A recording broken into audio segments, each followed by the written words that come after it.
I think we can all agree here this episode is phenomenal. Credit to the writing and the showrunner. I really enjoyed this episode. I thought it was my favorite one so far. You mentioned Leonard Lauder. He was the one who set off Trump's compromising trip to Moscow and St. Petersburg in 1987. Stan, who I think is like the good guy in the show, actually is like the bad guy in the show. Like Stan's like the villain of the show. It's the most sophisticated episode we've seen yet. There's the 80s and what things were like then when it came to men's treatment of women. Then there was the period in which the show aired and we all saw it the first time. And then there's all that has happened between then and now. I didn't really respond to him like this then, but boy, am I responding to him like this now. As Julie was talking about the folks who were remanded back to Moscow, I was thinking about Edward Snowden went on his infamous flight. And I am experiencing this show differently now because in the last 13 years, this country has really changed.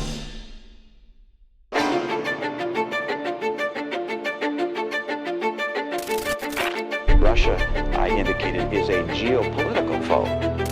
You know, the Cold War's been over for 20 years. Make sure I don't do any spying around here. No, you better not. Mr. Gorbachev, tear down this wall. Russia, if you're listening, I hope you're able to find the 30,000. The 1980s are now calling to ask for their foreign policy back.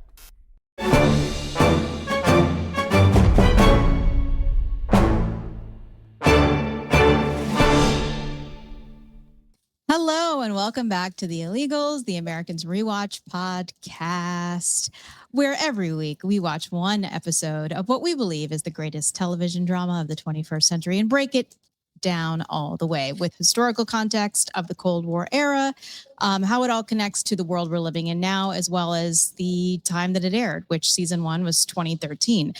We also talk about the music, there's Silly Little Wigs, and all the other things. So I'm Michelle Kinney, and I am here with Julie Roginsky, Jaclyn Urso, Nina Jankowicz, Olga Lautman, and the one and only Jarvis. Hello, everyone. I guess before we jump into episode 10, which we're talking about this week, titled Only You, we can talk a little bit about the episode and the history of when it was airing. Okay, so episode 10, Only You. It aired on April 10th, 2013. It was directed by Adam Arkin, who is an actor and director, best known for playing Aaron Shutt on Chicago Hope. He's got like Tonys and all kinds of other things. Very accomplished man. And then it was written by Bradford Winters. This was his first writing credit on this show. He made his television writing debut as the head writer for the HBO drama series Oz, which I remember, although I never watched. A scary series, a very scary series. Yeah, I think that's why I was like, you know what? I think I'm good, but I believe in everyone. Good for you. So we had some more music. We've talked about this on previous episodes that my theory is they blew the budget on the pilot. So we're starting to get back into some better music. Speaking of better, there's a song called Better by Blue Shoes. And of course, the episode ends on the very famous To Love Somebody by Roberta Flack.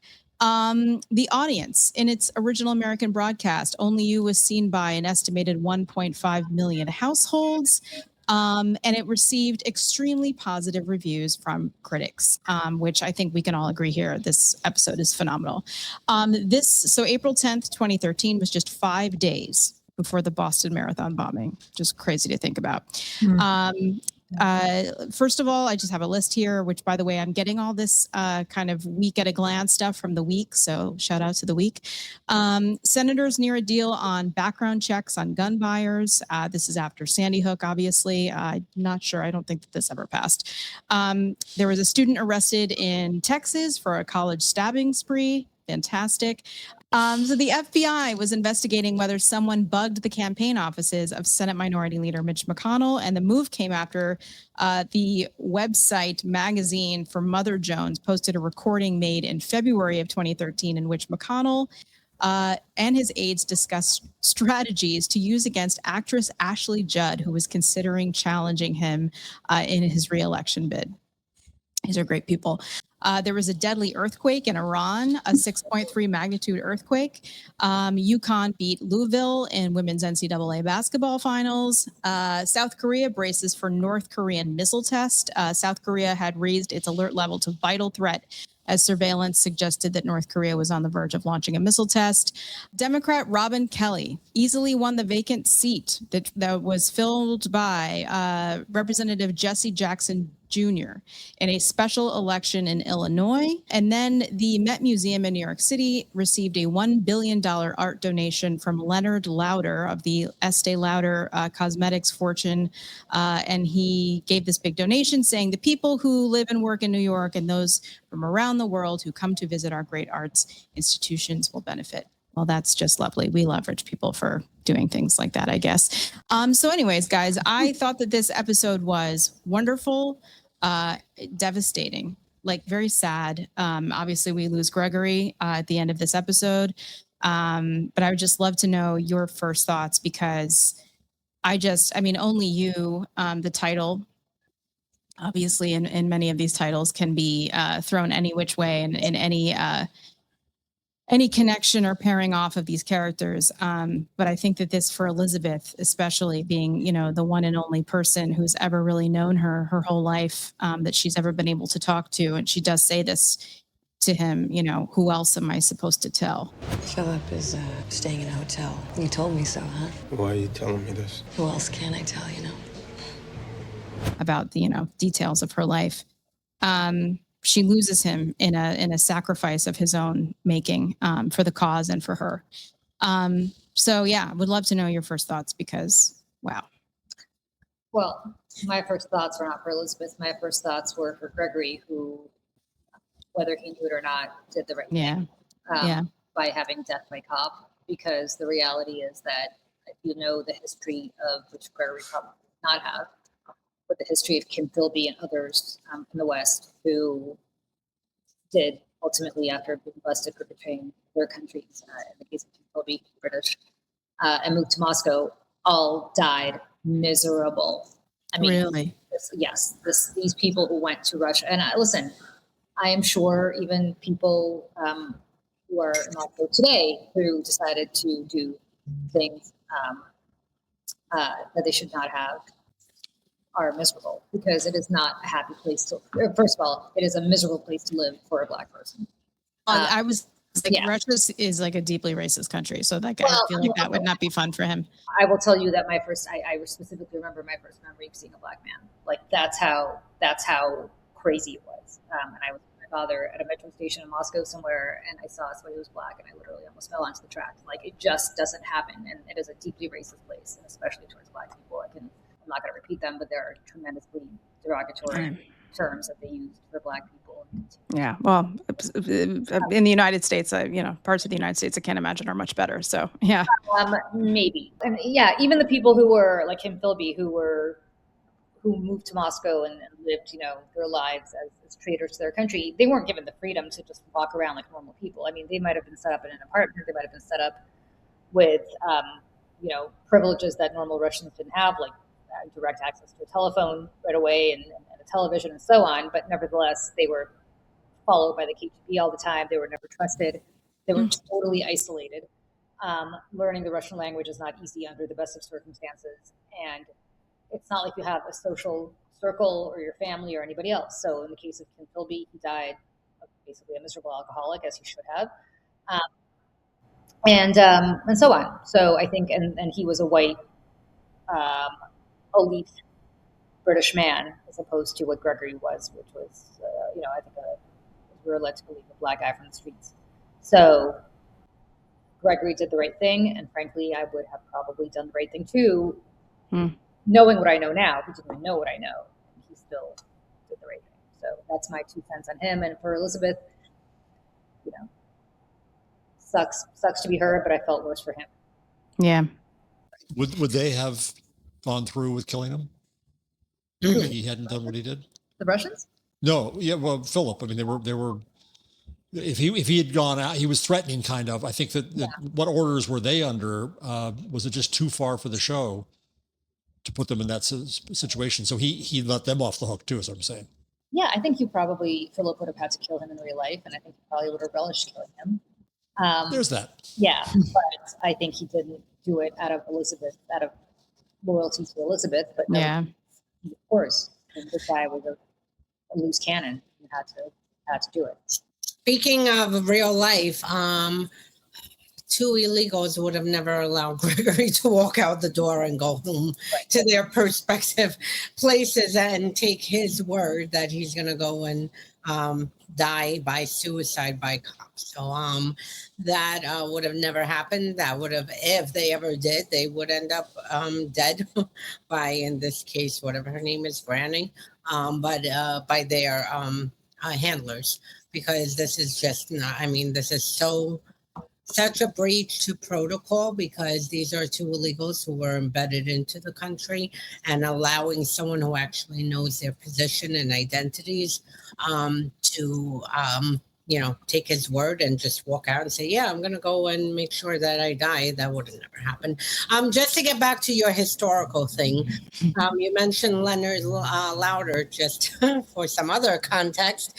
He was the one who actually was very close to the Soviets, very disgustingly so. And he's the one who arranged a luncheon with Soviet Ambassador Turkin and the Soviet mission in the UN and Trump in 1986 that led to the 1987 Moscow trip that Trump took. So just to You gotta be kidding. background on him, yeah, he is not a good person. He has been tied to like all the worst of the worst in Ukraine. And he dealt with the Soviets, I mean, back decades ago. And the minute I heard his name, I perked up, because it's a little bit more than just Estee Lauder hair. He was the one who set off Trump's compromising trip to Moscow and St. Petersburg in 1987. But yeah, so that's my first thoughts when I saw the way he died. I was like, there is no way. I mean, for Elizabeth to go home and then turn the TV on and have it as breaking news, that would have never happened in real life. No, I mean, I don't think any intelligence agency would have allowed something like that if you're given orders to basically take, the person's word for it and just walk away. To me, I really enjoyed this episode. I thought it was my favorite one so far. I really enjoyed the emotional depth that this episode went into. I think it was the first time I really saw some emotional connection with Elizabeth and another person, and they kind of explored that more than I've ever seen, and the amount of emotional vulnerability she had with her lover, and how he really did love her back and cared for her and really understood her, and also giving some empathy towards Philip too, because I think he's got a lot of emotional intelligence, and I don't think he really wanted to kill him, because Philip knew how important he was to Elizabeth, and he was trying to still take care of their marriage and put their marriage back together. So I think it was like heartbreaking for him to have to go in there and do the dirty work. And so I think he felt like he got saved when Elizabeth was begging him to allow Gregory to go out and kill himself through suicide with the cops. Wants to find some cops to shoot him. Thinks that'll end things for us. Come on, Gregory. Wait outside, Elizabeth. Gregory, please. You don't have to do this. I trust him, Philip. He'll do what he says. Please, Philip, I'm asking you, please. The amount of emotions in that emotional triangle, that love triangle there, was really, I think, capturing me. And it is Hollywood, and you kind of have to veer from the facts of what usually would happen in a normal operation undercover with the Russians. For me, I was captured, and I think it really opened up the emotions, and I really was kind of sucked into this episode. I thought it was the best one yet. Yeah, I'm kind of weighing Olga's reaction. I think, we have to suspend disbelief a little bit because it is TV, right? But also, part of what makes this an interesting story, it wouldn't be interesting if it was just episode after episode of them taking their orders. Like the arc is all about them struggling with reconciling what their homeland wants and what the situations, these unfair, horrible situations that they've been put into in the life that, they willingly signed up for, but has become really difficult personally and professionally. So I think that's what makes it interesting. Otherwise it would kind of be like a 1960s spy sitcom, and no one would want to watch that. I was also thinking, as Julie was talking about going, the folks who were remanded back to Moscow, I was thinking about Edward Snowden. Right. So we're in April of 2013. It was 2013, a couple months later, when Snowden went on his infamous flight and ended up sleeping in the Moscow airport and then seeking asylum in Russia. And this is right as I was getting out of graduate school. And, I had traveled to and lived in Russia. I'd spent a lot of time there, but I wasn't under any illusions about what was going on there. And the idea that a former national security intelligence contractor would willingly choose, of all places, to go to Moscow to seek asylum, like he knew what he was in for, and he was willingly casting his lot with them. And even though he's a white guy, didn't speak any Russian, can't imagine his life is very good. And like you have to imagine what backroom deal went on for him to get that asylum granted to him by Putin. And of course, he's continued to be kind of a thorn in the side of the West since then. So I was thinking about all that. Interestingly, my main reactions, I'm looking at my notes, and I watched this episode a bit ago. I wrote down more about Stan than I did about Elizabeth and Gregory. And Stan really pissed me off during this episode. Yeah. He's going to the bad place. So first of all, like he kind of, I don't know, the first thing he does, he's saying about Amador's death to Martha. He was very fond of you, Martha. And it's like this little mouse voice that he uses. But that man, he could drive a woman crazy, you know? He was very fond of you, Martha. He's also just so dismissive of both Nina and Sandra that I don't know. I had been feels like a woman problem. Yeah, it's just like really mansplaining and gross, and it makes me really mad at him. I know that's not the most eloquent thing, but I was like, "Fuck you, Stan." I got to be honest with you. In rewatching this, I don't remember having this reaction to Stan the first time, but a lot has happened since then to my life. And I've gotten married since then, so I would not allow my husband to even look at me, never mind talk to me the way that Stan talks to his wife, or to Nina for that matter.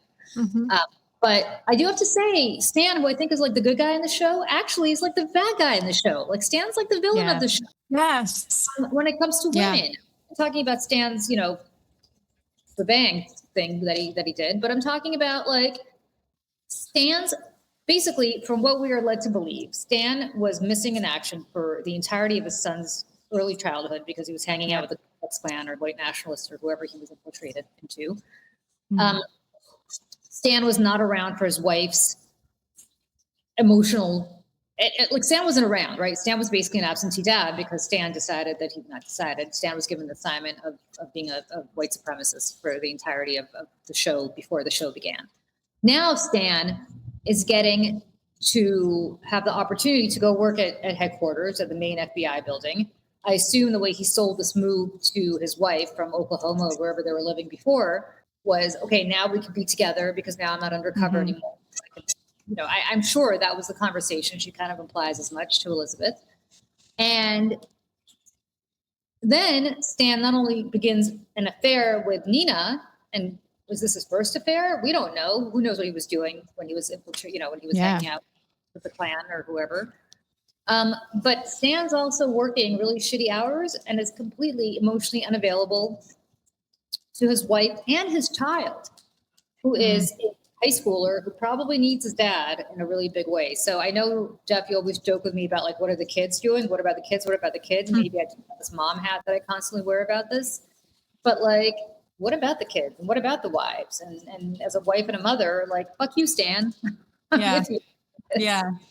Yeah, it's just, he's like super misogynist in a way that, I don't know, especially the link between him and Amador and like all the flashbacks in episode 9. Yeah. It's like, this guy sucks. Amador sucks. And you're putting him on a pedestal, and he led you into this horrible affair with Nina, which led you to be not quite violent with her, but like physical with her in the last episode. And then say, we're not monsters, Nina, when he, like, I think part of it is motivated by the fact that he did kill Vlad, right? And he feels the need to overcompensate for that.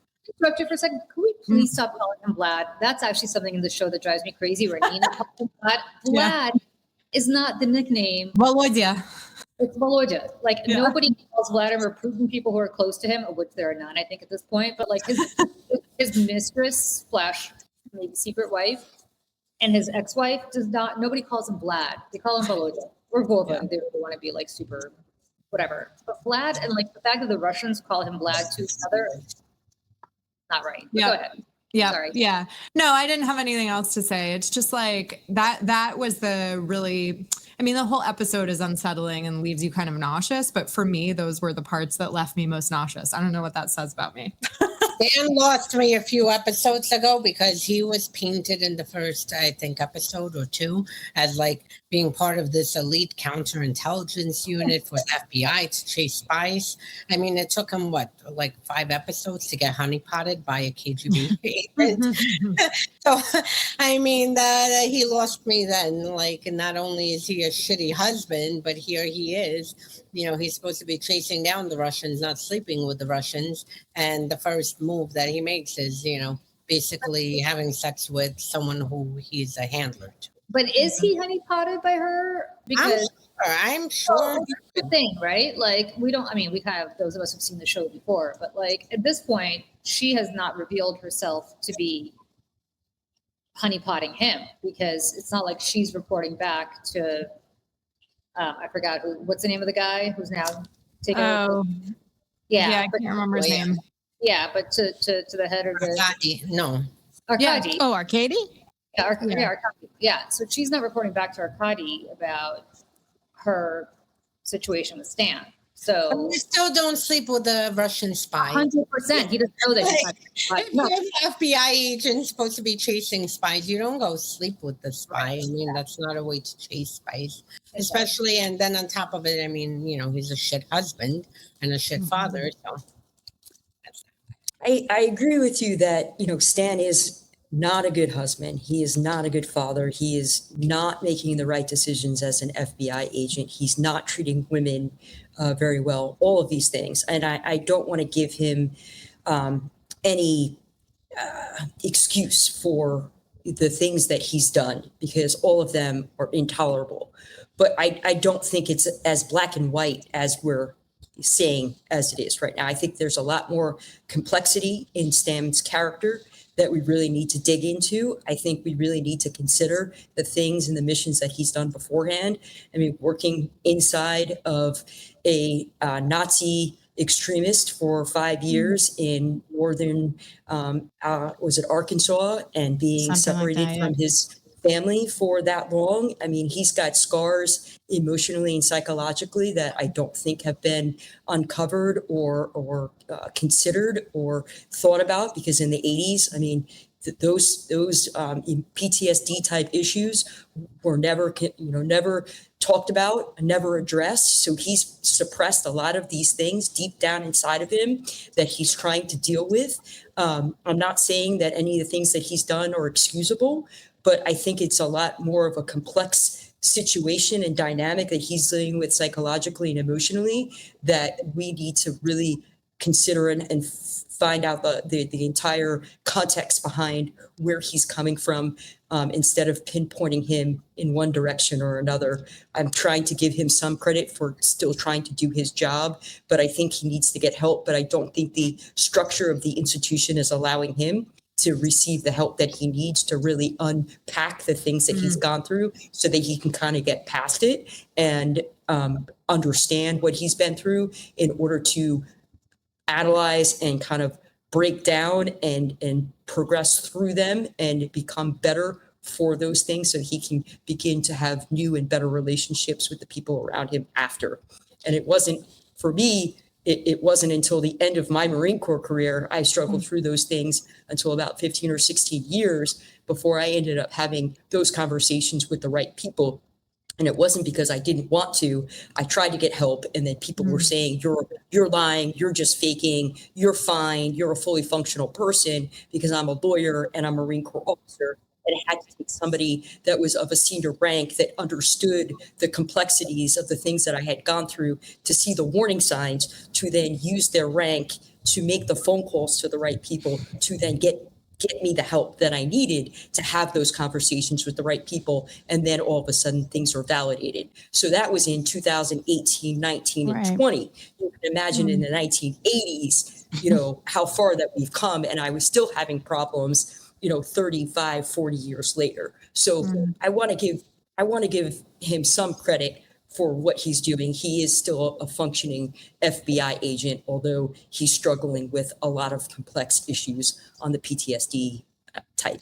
Jaclyn, I think your empathy is really important here, but I also think that I'd love to interrogate Julie's point before about the change in time. There's the 80s and what things were like then when it came to men's treatment of women. Then there was the period in which the show aired and we all saw it the first time. And then there's all that has happened between then and now. And I think that reaction to Stan, what I'm hearing is, I think Nina and Julie, you two are kind of saying, I didn't really respond to him like this then, but boy, am I responding to him like this now. Totally. And Same. as you raise the point, Julie, that your life has gone through a lot around these issues. So he's a totem for something entirely different now. Yeah, to some extent, but I think it's my reaction is more now as a wife and a mother than it is with anything that I went through in the workplace. I think it's just, and Nina, I don't know if you agree with me on this, but you just don't treat your wife that way, and you don't treat your kids that way. And if you do, then you're an asshole. And I don't know what else to say. I completely get everything you're saying, Jaclyn. I think it's super important. I think you're absolutely right that Stan has been through a lot. And that Stan has tremendous unresolved issues, probably from hanging out with this neo-Nazi group and having to play a horrible human being effectively for 10 years or however long it was. And so therefore, I'm sure part of that, you become the person that you're trying to emulate and trying to be in that scenario partially. But I also think that maybe he wants out of his marriage. So, and as we talked about, I think it was either last week or the week before, about the divorce rates and how they had peaked at that time. So really, while they were peaking, it still wasn't really something that you do. You know what I mean? Divorce is a lot more common and accepted now than it was then, even just socially. And I think too, with Stan, I'm with you, Jaclyn, about having the empathy. And we were talking about Amador also being a Vietnam veteran, and how he was probably dealing with a bit of trauma and PTSD, feeling maybe that he was living on borrowed time. And he said, this is my life. I got no wife, no kids, no pets, no anything. I just have I don't ever want to hear him say the word pussy again. And we don't have to, because his character is dead now. But at the same time, Jeff, I hadn't really put all that together until you said it. I'm like, wow, I am experiencing this show differently now, because in the last 13 years, this country has really changed, and there has been a shit's under the bridge. Yep. And you've gotten married, Michelle, since the show aired. Yeah. That's something else to consider, right? You just don't treat your wife that way. And I think all of us hopefully would agree, including the husband on the show. Yeah. And the people who are not married, and the people, I think we're kind of all in the same boat here, which is you just don't do that. Yeah. So I don't want to belabor Stan too much, other than to say, I think everybody's kind of an asshole on the show. Except for possibly Henry and Stan's wife. Poor Sandra, man. Sandra is literally putting on running over to Victoria's Secret. I'm not even sure that was a thing back then, but she's running over to Macy's to the basement where they used to have all the JC Penney. We're body polyester. Founded in 1977, Victoria's Secret. Okay. Oh, right. well. Okay. Well, then. The first store at the Stanford Shopping Center. What does that tell us about Silicon Valley, too? Stanford? Oh. Stanford or Stanford? Stanford. Oh, that's Connecticut. With an N. Oh, no, Stanford with an N. Yeah. That's Palo Alto. Palo Alto. Stanford. Okay. So, yeah. Okay. Well, Lex Wexner was then, I guess, dealing to Sandra, but nevertheless, she's She's doing her best. 15 and her. Like, she's doing her best to get him to sleep with her. He's blowing her off. P.S. Warning sign, Sandra. But red flag. Flag, Sandra. And she's watching her kid, who is, I don't know what he's up to, but I guess nobody's paying much attention to him. Things kind of suck. Yeah. Yeah. Well, and also so again, a couple episodes back, it's so funny because I went back and watched it again. I've now watched these episodes backwards and forwards between editing them and doing this. I'm like, I could probably recite all of their lines. But Amador, so when Agent Gad is like addressing the office, as he often does in his dramatic soliloquy way, about the FBI agents being blown up in that house, right? They keep showing Amador's hand. They're going to pay for this. Even if we could prove it was KGB. And at the time, ring. I'm like, what? The ring. Yeah, I was like, what in the Pride and Prejudice is going on here? Like, why is he doing this with his hand? Darcy? Miss Elizabeth?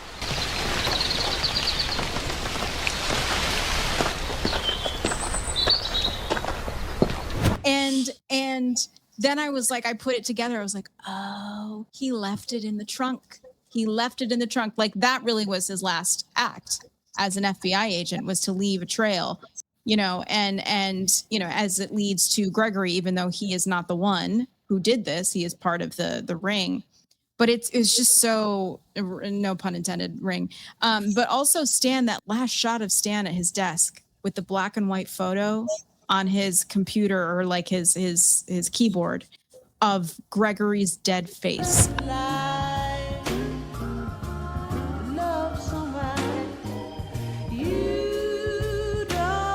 I had not caught that, I think, the first time around when we watched this, and I was like, that's some sick shit. And also, Olga, while you were out, to Jaclyn's point, he's this is how he's computing this, and it's not healthy. Right. No. And Olga, while you were out, we talked a little bit about, because you've talked often about, Russians wouldn't do this. They would never, react or have an emotional reaction to people dying that they cared about or anything like that.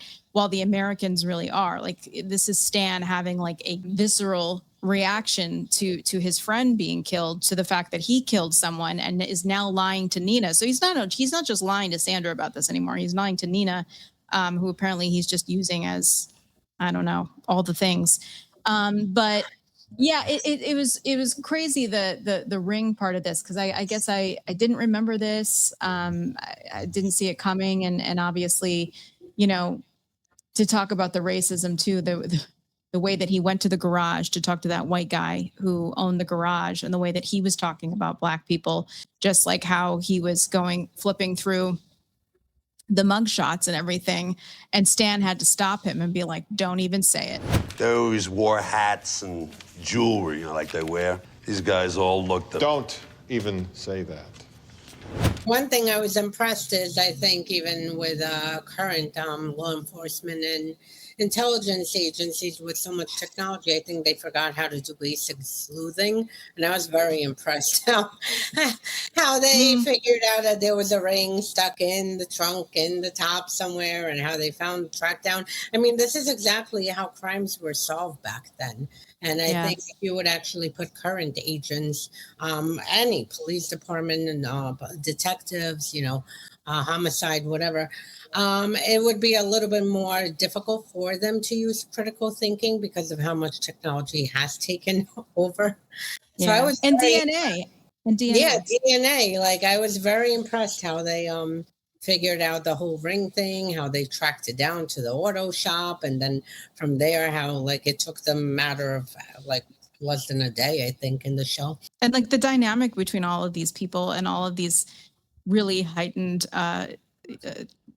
circumstances is almost Shakespearean. I mean, obviously none of this would happen, right? In real life, there wouldn't be two Russians staked out across the street from an FBI agent, and then the FBI agent happens to kill this person, and then Philip, kills his best friend and shows up at his hotel room. None of this would happen. But the way that it's almost Shakespearean, the kind of the way that this is all kind of playing out. it's wild, how everybody just kind of sucks, but like sucks because they're hurting and also kind of like not dealing with their own selves and mental health. To take it back to what Jaclyn was talking about. I think it was wild when Stan showed up at Philip's hotel room, and they already talked about the ring, and I was like, oh my God, what if the ring is like laying somewhere on the desk or something? And Yeah. I'm like, Yeah? FBI, open up. You up for a nightcap? Sure. No offense, Phil, but this place is kind of depressing. Yeah, I know. Everything is. No matter what city I was in, it was pretty much same room. there, and then when Stan leaves and didn't find the ring, I'm like, oh, okay, I guess the ring is not there. Yeah. But it also shows how insane it is. Here you have an illegal, again, something Stan is supposed to be chasing, and here he I think that's like his only friend on the planet right now. Mm-hmm. He can't talk to his wife. His Amador is dead, and the first thing he thinks about, as he's experiencing this pain and dealing with all of this, is to show up at Philip's hotel room or motel room. Yeah, sorry, Jaclyn. I just had a light bulb moment that he just got to DC, a year before, from back wherever they were, and he just got paired up with Amador, but Amador is his best friend. They've not even known each other that long. I was just thinking about that. He's acting like, Offices. I mean, not to say, yeah, oh yeah. I moved in with my ex-husband in a lot less time. Yeah, that's a quick friendship. Yeah. They spend 8, 10, 12 hours a day together. They're in the car together. They're sharing a cubby hole together for office space. True. They do everything together. They're tied at the hip. So I can see a relationship, a bond forming very quickly with those FBI agents. Yeah. Like a showmance. Expectation of esprit de corps. And to Jaclyn's point, he is traumatized. And the fact that, he latches on to Philip. Here he is suffering. He knows Philip he's seen him a handful of times. And the first thought is, let me get beers and go see Philip at his room. So clearly he has a void, to Jaclyn's point, and a mental issue that he hasn't resolved, that he latches on to people very easily. I think this is the first time we see Elizabeth cry. Right. I mean, at the end, when she goes home to the empty house and she kind of puts her hands on the countertop and she just starts to lose it. I mean, at the first time we really see her break. Many people say to do because she's lost everything. And we see them kind of Elizabeth and Gregory have that last sort of day together, and obviously they have sex and whatever else. And he's very handy with the chopsticks. I was impressed. They're having the Chinese food. I was like, good job, Gregory. But, and also I just want to say, as a New Yorker, okay, because we all know that this show is shot in New York and it's supposed to take place in Virginia and DC. Gregory is killed by the cops in Washington Heights. That is so very obvious to me. I like the very steep hills, up by north of 181st Street. I was like, that is Washington Heights. It takes me out for a second because I'm like, that's not downtown DC, reporter lady. But I just what a dramatic way to go. It really made me just sad. The sequence is really, I think, compelling as well, because they're all three lonely by themselves, being alone, and then this dramatic thing plays out to what song was it, Michelle? Oh, it was Roberta Flack. Yeah, it was Roberta Flack, To Love Somebody. Yeah, which is kind of the theme of this episode. It's all the people who loved each other, and it's all the pain and suffering. It's to love someone is to suffer in so many ways. It's very sad. And then after watching that episode, literally days later, we have that whole White House thing where the guy just shows up and like takes out his gun to shoot at Secret Service. Oh my God, And he yes. kills himself, and I'm like, oh my God, is this what is happening? Is the episode coming to real life? Like, why did this just like walk up randomly to like, Secret Service? I mean, this is suicide by cops. I think this show. I mean, I think we all liked it, and I'm glad you go over the credits. Bradford Winters. This was the first writing credit he had, and Arkin's second directorial credit. And it's tense and taut, and the characterization in it. What happens? Yeah. I mean, we've talked about every one of these characters for a reason, because they all developed in difficult ways here. So it's I think it's the most sophisticated episode we've seen yet. Yeah, I would a credit to work the of TV. writing. Yeah, they would a credit to the writing and the showrunner and for putting all of these people together to make something as compelling in however many minutes what was the runtime here? 46 minutes was the runtime of this episode. So to pack so much in that amount of time on television in between commercials, you know what I mean? It's wild. I hate to say, and isn't like, it such a difference not to have to watch commercials and being able to watch straight through? Yes. So great. What a delight. I don't want to be, summoned by the man with these products. But yeah, so that's, do we have any last thoughts on episode 10? I don't have any last thoughts other than to say that I agree with Nina that I think and yes, I started getting emotional about Gregory, who I think we'd met for about 20 minutes throughout this entire show. So I don't know why I suddenly got so emotional. Yeah, me too, yeah. But nevertheless, it is what it is. But to me, Gregory was a kind of a passing figure in the sense that I'd forgotten all about him in the years since I watched the show. Like, I completely forgot that Gregory existed. And when he first showed up originally, I was like, who is this guy again? Like, had no recollection of him. So I agree with Nina that Stan's arc to me is the most interesting throughout this entire season, because Stan goes from this good guy to being a moron in every aspect of his life. I mean, he's just incompetent. Careless. Yeah. I mean, he's incompetent at being a husband. He's incompetent at being a father. And actually, he's incompetent at being an FBI agent. Because he decides to start sleeping, as Olga points out, with the person whose handler he's supposed to be. It just would never happen. And this guy is sitting in the most classified counterintelligence meetings of all, which again brings me back to Aldrich James, whose job Stan has. My final thoughts is to the beginning, where in reality this would have never happened, to allow Acid to just kill himself. But then going back to the show, I was expecting Granny to reprimand them for allowing Gregory to just walk out and not for following her orders of, take care of him, either get him to Moscow or kill him. And it's interesting that we didn't see Granny pop up, because I thought that, the last scene would be with like Granny and like a machete. How dare you, not. Yeah. And with Philip too, for that matter. I mean, both of them didn't go through. Yeah, I want to see Margot Martindale with a machete. I think that would be good TV. And and I just want to say before we head out here is that I noticed something, and I don't know if this is an acting choice or if this is just a tick that the actor has, but Noah Emmerich and my husband always noticed this too. He does this kind of twitch with his eye. Like it's like and I don't know if that's a choice. Like, you know what I mean?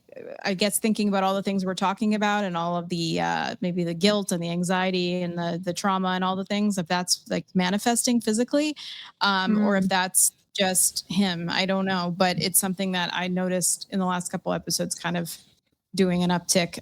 Again, no pun. But for that, folks, I guess that concludes episode 10. Only You. Fantastically written, directed, and the performances. And have we seen Gregory in anything else? Yeah, have we seen Gregory in anything else? Because he's actually a very good actor. I have not. I don't recognize him. Okay, well, so he should be doing more. It's been real, Gregory, because I did get attached to you for the 5 minutes. Yeah, I got to know you, but now you're gone. I'm ready to move on. Truly. So if you're joining us here, please, if you can, please like this video down below. If you're watching on YouTube, if you're joining on Substack, hello, welcome. But other than that, please subscribe to the Mayday Network. We're having a good time over here, and we hope you'll join us watching the Americans on the Illegals podcast, and we will see you all very soon. You are listening to the Mayday Network.